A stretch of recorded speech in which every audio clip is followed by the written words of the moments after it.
अमन और Rohan class 10th में गए। दोनों का सपना ही बड़ा था कि 98% लेकर के आना, बट अमन ने इन 5 स्टेप्स को फॉलो नहीं किया, जिसकी वजह से उसका हाफ ईयरली का एग्जाम बहुत खराब गया और इवेंचुअली बोर्ड एग्जाम भी उसका बर्बाद हो गया।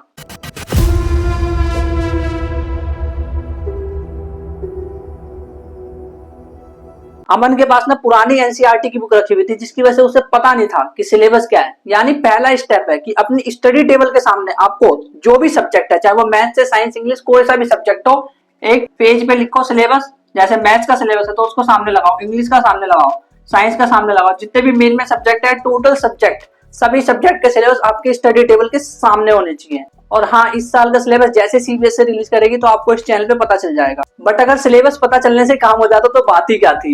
यानी कि अब आपको ये समझना होगा कि पढ़ना कैसे है। पहले ये जान लेते कि अमन कैसे पढ़ता था। तो देखो, जब वो स्कूल में जाता था तो उसे वहां तो कुछ समझ ही नहीं आता था। वो होमवर्क पूरा करने पे फोकस रखता था कि होमवर्क जल्दी से पूरा हो जाए, और ट्यूशन तो वो अपने मम्मी पापा के कहने पे जा रहा था। बाकी वो यूट्यूब से भी पढ़ रहा था, बट उसका कोई रूटीन ही नहीं था कि कौन सा चैप्टर कब पढ़ना है। यानी उसको हाउ टू स्टडी पहले से ही पता था, जो कि उसकी रॉन्ग स्ट्रेटजी थी। तो अब पढ़ने का सही तरीका क्या है? सबसे पहले आपको किसी भी एजुकेटर के, जो भी आपको पसंद है, ये नहीं कह रहा कि मेरे लेक्चर देखो, किसी के भी देख सकते हो, जहां से आपको समझ आता हो उसके लेक्चर देखे, और लेक्चर में जितना कवर हुआ है उतनी एनसीईआरटी आपने पढ़ी। और एनसीईआरटी को कैसे रीड करना है? हाईलाइट करके रीड करना है। जो भी उसमें इंपॉर्टेंट वर्ड लग रहे हैं उसको अंडरलाइन करते चला जाना है, यानी एक हाईलाइटर अपने साथ रखना है, हाईलाइट करते चलना है।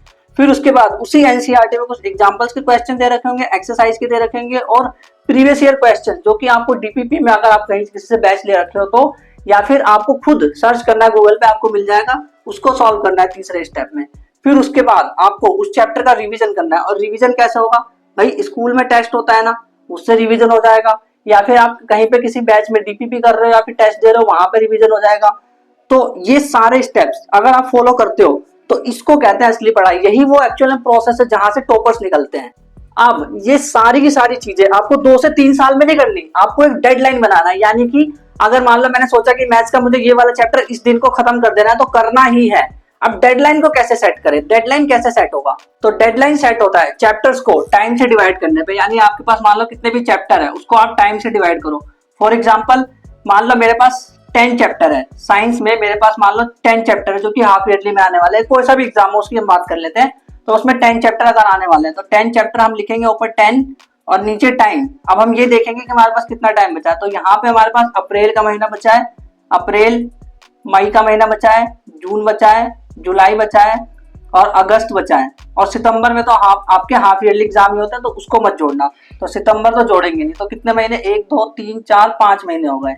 तो 5 मंथ से इसको डिवाइड करेंगे, तो यानी कि इसको डिवाइड करेंगे तो 2 चैप्टर आ जाएगा पर मंथ। यानी एक महीने में आपको 2 चैप्टर कंप्लीट करने, यानी कि 2 हफ्ते में, 2 वीक्स के अंदर आपको एक चैप्टर खत्म कर देना है। ये आपकी डेडलाइन हो गई। तो इसी तरह से आपको डेडलाइन सेट करनी है सभी चैप्टर्स में, सभी सब्जेक्ट के अकॉर्डिंग, और फिर इस चैप्टर को इसी डेडलाइन में कवर करना है। ये नहीं कि इससे ज्यादा टाइम या एक्सटेंड कर रहे हो, नहीं।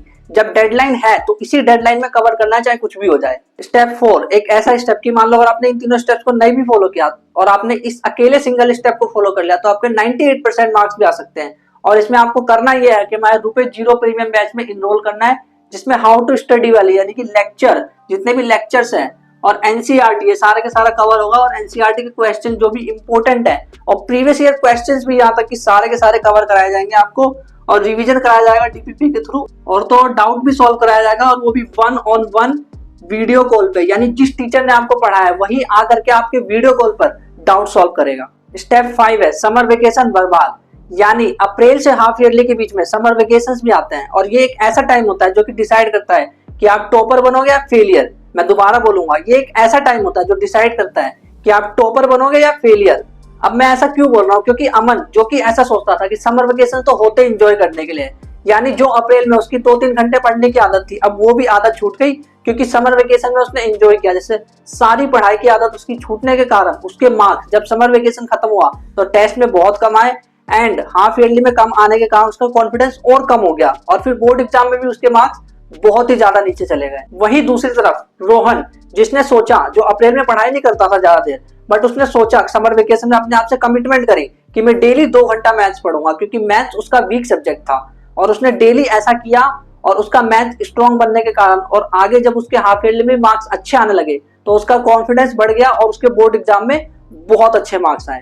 यानी समर वेकेशन में आपको सिलेबस पूरा करने पे नहीं बल्कि अपनी कमी पे फोकस करना चाहिए यूट्यूब से सही तरीके से पढ़ के, जो कि मैंने इस वाली वीडियो में बताया हुआ है। और समर वेकेशन आने तो दो, एक ऐसी तगड़ी डिटेल स्ट्रेटजी लेके आऊंगा आप सभी के लिए, किसी ने सोचा भी नहीं होगा।